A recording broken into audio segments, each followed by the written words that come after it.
You're neither early nor late. Are you surprised? I would have thought that after last time you would understand just how skilled I am at disguises. I certainly hope that I look presentable. Ah, how kind. After all the research I did on you, I have a bit of an idea about your preferences. I decided to design my disguise along those lines. Why, certainly. Finding out what a target's type is one of the most useful things an assassin can know. If I hadn't wanted to speak with you alone when we first met, I would have just instead likely proposed as an admirer and seduced you instead. People are the most vulnerable when they're head over heels for someone. Oh, believe me, I certainly did consider creating a whole false identity to appeal to your tastes, just to win you over and bring you into the pinnacles. But, well, my decision to try to get you to fall in love with me was a personal, emotional decision. It wouldn't really satisfy that side of myself if you fell in love with just an act that I put on for you, rather than the real me. Anyway, shall we go? I've already reserved a table for the both of us. Ha! What did I tell you? The food here is excellent. Really, it's a bigger draw than the alcohol. You apparently once had loftier ambitions, but he settled for owning a small tavern like this one. Of course, I imagine you don't take tavern visits often. That's one of the downsides of being a noble, in my opinion. Everyone except you gets to eat and drink only the very best. But that's all you ever get. No variety.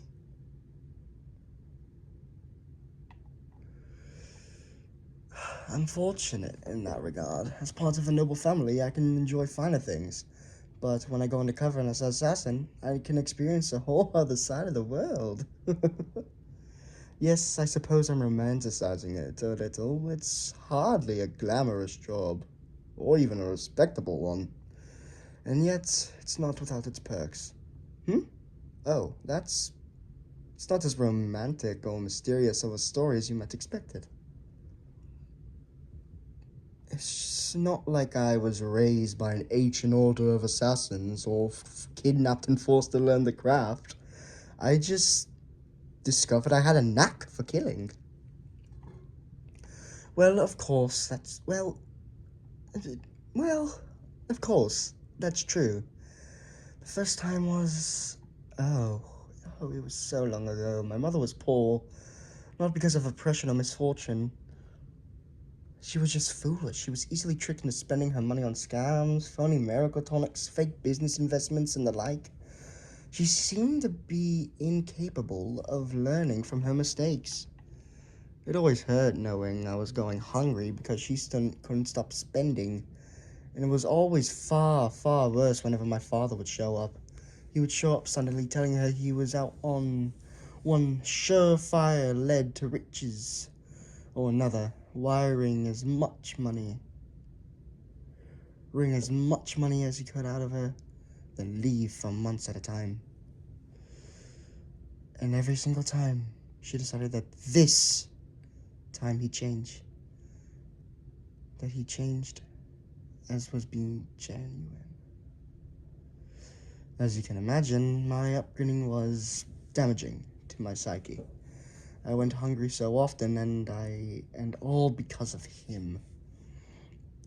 The thought occurred to me that if he stopped coming, my mother and I might eat a proper meal for once. If you don't mind, I'd rather not go into the gruesome details. He was physically weak and constantly drunk.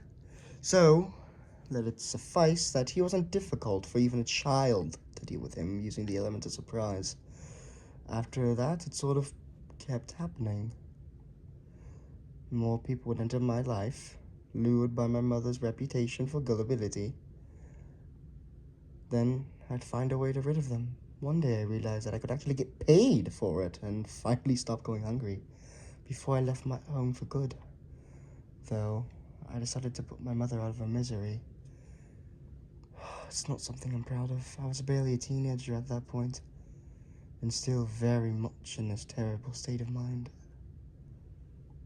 I'm sorry, that was far, far too much to share so soon. The point of this date was to make me seem less intimidating. Rest assured, I'm not the same person that I was back then.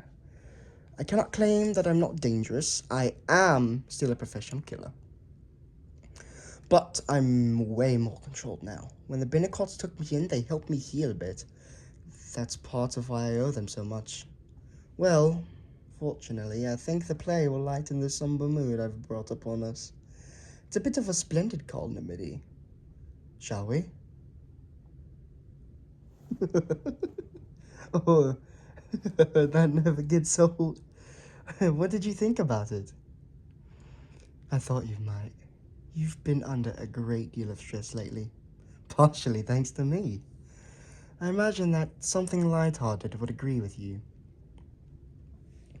Yet another unfortunate side effect of the noble life. Comedies are so often seen as lowbrow by the wealthy. You know, if we were to be wed, we could do more things like this. You'd had so few responsibilities with the weight of your family's finances no longer burdening you. And the Bennecots wouldn't think less of you for doing the sorts of things that we've done tonight. Guilty as charged. Guilty as charged. Yes, I did want to get a taste of what you're missing. I want to show you why agreeing to be mine is a much easier choice than you're making it out to be. But I'm not finished yet. If you recall, there was one more thing I wanted to do on this date. And it's still a surprise now, so you have to wait until we get there to find out what it is. Come along, it's not far. Oh, while we walk, what are your interests? Sharp as ever. Yes, I know exactly what your interests are. But I've never heard you describe them. There's much you can learn from someone based on how they describe things that are important to them. Oh. Well, that actually comes as a surprise. You always act like fencing lessons are a chore. Ah, how shrewd. Making people think you're less enthusiastic than you are so that they'll underestimate your skill with a blade at a critical moment. I knew I fell for you for a good reason. But are you sure it is wise to tell me that? Although I do not insist that I won't harm you. Although I do insist that I won't harm you, you really would be wise to consider me the greatest threat to your life currently.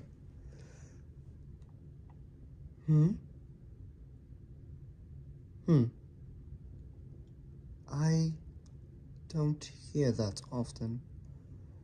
Not from people who know who I really am. Why do you trust me?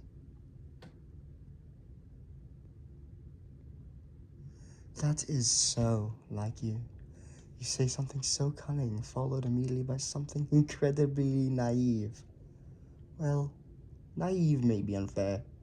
Optimistic, I suppose, would be a better word. I find it so enchanting. You're someone so cunning enough to earn my respect.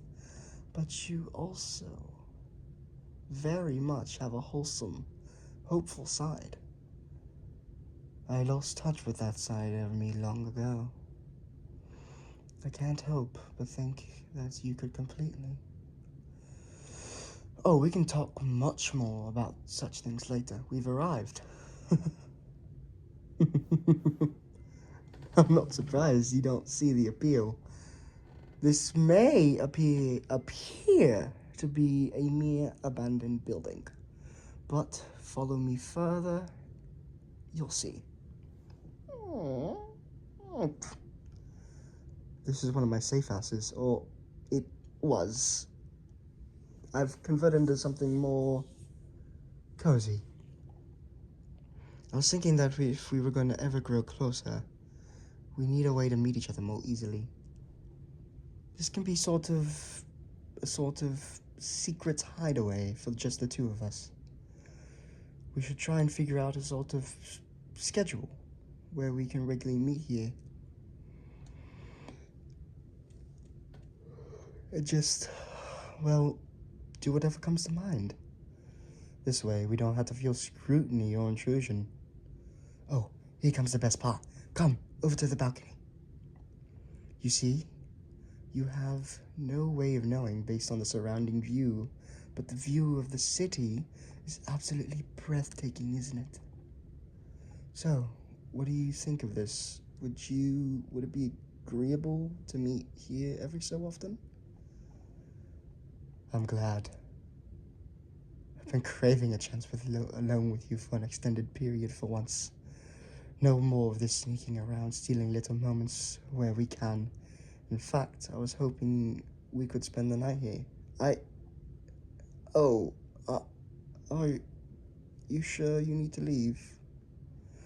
No, it's alright. I didn't tell you to expect an overnight stay. So it's reasonable that you have other plans. But I do hope we could figure out something soon. Perhaps the evening after next. I would love that. It's probably best that I don't walk you home, even in disguise. I should avoid Norvell Estate. But I'll see you very soon. Until then,